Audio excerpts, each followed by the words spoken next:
अच्छा बोल देने से काम बन जाता है, तो कड़ा बोलने की आवश्यकता नहीं है। हमारे बहुत कवियों ने कहा है कि बोली एक अमोल है, बाणी बोली एक अमोल है, जो कोई बोले जान, ये तराजू तौल के तब मुख बाहर आन। पहले जो शब्द अपने मुख से निकालना है, हृदय में पहले तौलिए कि मैं जो बात कहने जा रहा हूं वो बात कैसा है।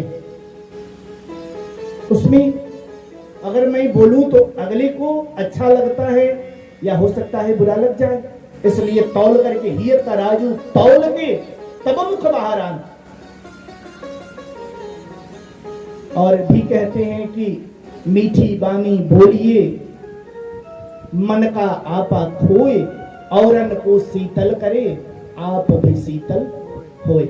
अगर बढ़िया हम बोलेंगे तो अगले को अच्छा लगेगा, तो उसके तरफ से भी हमारे लिए अच्छा ही निकलेगा। लेकिन यहाँ विपरीत स्थिति है। पंडित जी बड़ी सौम्य है आत्मदेव जी, और उनकी पत्नी जो है कलह प्रिया है, और कहते हैं कि प्रत्येक दिन वो अपनी बातों को मनवाने वाले मास्टर थे, वो अपना बात मनवा लेती थी। लेकिन पंडित जी में एक कमी थी, पंडित जी को कोई संतान नहीं था, पंडित जी बड़ी दुखी रहा करते थे। बहुत प्रयास किया लेकिन उन्हें कोई संतान नहीं हुई, तो पंडित जी ने विचार किया कि अब हमारा शास्त्र कहता है कि अपुत्रस्य गतिर नास्ति, जिसको संतान नहीं होता है उसकी गति नहीं होती है, शास्त्र ऐसा कहता है। तो जब हमें कोई संतान की प्राप्ति ही नहीं हो तो फिर इस जीवन का मतलब क्या रह जाता है। चलो अब चल करके इस शरीर का ही त्याग कर देते हैं। बड़ी विचलित होकर के पंडित आत्मदेव जी वहां से घर से चुपके से निकल गए और वन में चले गए। कहते हैं कि एकदा सद्विजो दुःखाद्यं त्यक्त्वा वनं गतः, मध्याह्ने त्रिशूल जाड़स्ताड़गा समुपैवान, और जंगल में चले गए। प्राण त्यागने के भाव लेकर के मन में किया तो मैं अपने शरीर का त्याग कर दूंगा, ऐसा सोच करके आत्मदेव जी जंगल में चले गए। और जाते जाते बड़ी दूर जंगल में निकल गए। उन्हें प्यास लगी, और जब प्यास लगी तो वो तालाब ढूंढने लगे या कोई कुआं मिल जाए जिसमें जल प्राप्त हो सके हमें। तो वहां पास में एक तालाब उन्हें प्राप्त हुआ। वहां जाकर के उन्होंने जल ग्रहण किया, और जल ग्रहण करने के बाद फिर एक वृक्ष की छाया में नीचे बैठ गए, विचार करने लगे। देखिए, कह देना अलग बात है और प्राण त्याग कर देना अलग बात है। बहुत हिम्मत की आवश्यकता होती है। आत्मदाह करने के लिए बड़ी हिम्मत जुटानी पड़ती है।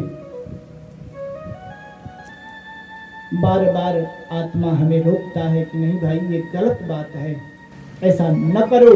लेकिन उस संघर्ष में हम आत्मदाह करते हैं, अपने प्राण का त्याग करते हैं। बहुत ऐसे लोग हैं। विचार इन्हीं बातों पर आत्मदेव जी विचार कर रहे थे। अचानक उधर से एक संत जी गुजरे, एक सन्यासी निकले। तो बैठे हुए आत्मदेव जी को सन्यासी जी ने देखा। बड़ी चिंतित मुद्रा में आत्मदेव जी वृक्ष के नीचे बैठे हुए थे। उनके पास गए संत जी और जाके कहा, उनसे पूछा, कदम कथम रोदस विप्रत्वम काते चिंतावलीयसी बदत्वम सत्वरम मह्यम स्वस्य दुःखस्य कारणम। ये ब्राह्मण देवता, आप स्वरूप से ब्राह्मण दिखाई देते हो, आपको क्या कष्ट है, क्यों रो रहे, आपकी आंखों से आंसू झलक रहे हैं, क्या कारण है, बहुत चिंतित आप दिखाई दे रहे हो। बदत्वम सत्वरम मह्यम, हे ब्राह्मण देवता आप बताओ आपको क्या कष्ट है, किस कष्ट के लिए आप कितना कष्ट उठा रहे हैं, क्या बात है। आप जब बताओगे तो हो सकता है कि मैं उसका कुछ निराकरण करूं। तो आत्मदेव ने कहा, क्या मैं क्या बताऊं, ये सब हमारे पूर्व जन्म के पापों का फल है जिसे मैं भोग रहा हूं। तो कहा कि कम से कम बताओ, तो हो सकता है कि मेरे पास उसका कोई निराकरण हो, मैं उसका समाधान निकालूं। तो आत्मदेव जी ने कहा कि मैं इसलिए व्यथित हूं कि मुझे कोई संतान नहीं है। और इतना ही नहीं है, मैं जो वृक्ष लगाता हूं उस वृक्ष पर कभी फल ही नहीं आते हैं। अगर किसी गाय को हमने पाल दिया घर में, तो उस गाय का कोई बालक नहीं होता था, बछड़ा नहीं होता था। यही और कहते हैं कि शास्त्र कहता है कि धिक जीवितम प्रजाहीनम धिक गृहम च प्रजा बिना धिक धर्म चानपत्यस्य धिक कुलम संतति बिना। शास्त्र कहता है कि संतति के बिना, जिस वंश में कोई उस वंश का चलाने वाला नहीं है, उस कुल का चिराग नहीं है, धिक्कार है वैसे वंश को, ऐसा शास्त्र कहता है। आत्मदेव जी अपनी बात संत जी को बताते हैं और जैसे कहते हैं कि प्रमाण दिया कि जैसे अगर जिस राजा के राज्य में प्रजा कष्ट में हो, उस राजा को धिक्कार है, उसी तरह प्रजा राजा अच्छा हो और प्रजा अच्छी न हो तो उस प्रजा को धिक्कार है। और उसी तरह जिस कुल में कुल का दीपक नहीं है, धिक्कार है उस कुल को। इसलिए मैं चिंतित हूं और मैं अपना प्राण त्याग करने के लिए वन में आया हूं। आत्मदेव जी ने ये बात उस संत को बताया तो संत जी ने बड़ा गौर से उनको देखा। गौर से देखने के बाद मुंचा ज्ञानम समझाया, कहा कि देखो हे ब्राह्मण देवता, आप इस बात को छोड़ दो, जो आप सुन रहे हो कि धिक्कार है उस कुल को, ऐसा कुछ नहीं होता है।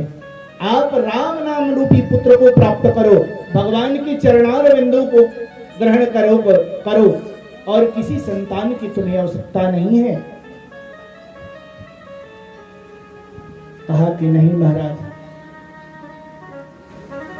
बिना संतान का, ऐसे कहते हैं ना कि अगर पुत्र नहीं है, पुत्र का काम होता है कि पुण्णाम नरकात त्रायते इति पुत्रः, उसको पुत्र कहते हैं कि जो अपने पितरों को पुण्णाम नरक से तार दे, वो पुत्र है। तो अब हमारे पास तो न पुत्र है न पुत्री, तो उस नरक से मेरा उद्धार कैसे होगा? इसलिए हमें पुत्र की कामना है। संत ने समझाया कि मुंचा ज्ञानम